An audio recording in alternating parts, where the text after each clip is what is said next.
নমস্কার বন্ধুরা, আমি রুমকি নন্দী। আমার ইউটিউব চ্যানেলে তোমাদের আবার স্বাগত। কালকে সয়াবিন নিয়ে বলছিলাম, তো সয়াবিনের স্বাস্থ্যগত সুবিধা নিয়ে প্রথমে হচ্ছে সয়াবিন উচ্চ প্রোটিনযুক্ত। সয়াবিনের দানা থেকে যে সয়াবিন মিল্ক পাওয়া যায় সেটা বেশি প্রোটিন। হৃদরোগ, হাইপার টেনশন মানে হাই প্রেশার, এদের জন্য সয়াবিন হচ্ছে উপযুক্ত খাদ্য। আর অস্টিওপোরোসিসের ক্ষেত্রে সয়াবিন উপযুক্ত খাদ্য।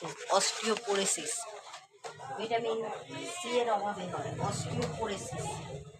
অস্টিওপোরোসিস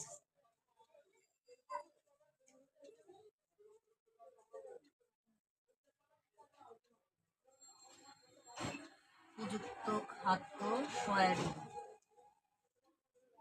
সয়াবিন থেকে উৎপন্ন সয়া সস পাওয়া যায়, সয়া সস, তারপর টোফু পাওয়া যায়, সোয়া মিল্ক, এডেমিন পাওয়া যায়। সয়াবিনের দানাকে এডেমিন বলে। সয়াবিনের দানা থেকে স্প্রাউটস মানে এক ধরনের চাউয়ের মতো জিনিস পাওয়া যায়। সয়াবিনটা আজকে পড়ালাম। এই ছিল আজকের ক্লাস। বন্ধুরা, যদি ক্লাসটি ভালো লেগে থাকে অবশ্যই লাইক করো, সাবস্ক্রাইব করো।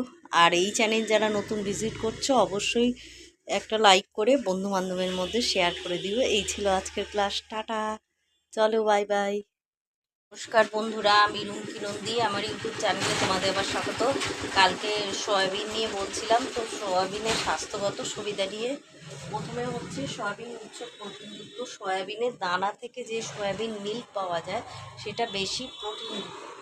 হৃদরোগ, হাইপার টেনশন মানে হাই প্রেশার, এদের জন্য সয়াবিন হচ্ছে উপযুক্ত খাদ্য। আর অস্টিওপোরোসিসের ক্ষেত্রে সয়াবিন উপযুক্ত খাদ্য। অস্টিওপোরোসিস ভিটামিন সি এর অভাবে হয় অস্টিওপোরোসিস।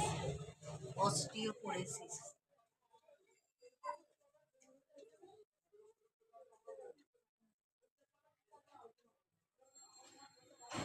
উপযুক্ত খাদ্য সয়াবিন। সয়াবিন থেকে উৎপন্ন সয়া সস পাওয়া যায়, সয়া সস, তারপর টোফু পাওয়া যায়, সোয়া মিল্ক, এডেমিন পাওয়া যায়। সয়াবিনের দানাকে এডেমিন বলে। সয়াবিনের দানা থেকে স্প্রাউটস মানে এক ধরনের চাউয়ের মতো জিনিস পাওয়া যায়। সয়াবিনটা আজকে পড়ালাম। এই ছিল আজকের ক্লাস। বন্ধুরা, যদি ক্লাসটি ভালো লেগে থাকে অবশ্যই লাইক করো, সাবস্ক্রাইব করো। আর এই চ্যানেল যারা নতুন ভিজিট করছো অবশ্যই একটা লাইক করে বন্ধু বান্ধবের মধ্যে শেয়ার করে দিও। এই ছিল আজকের ক্লাস। টাটা, চলো, বাই বাই।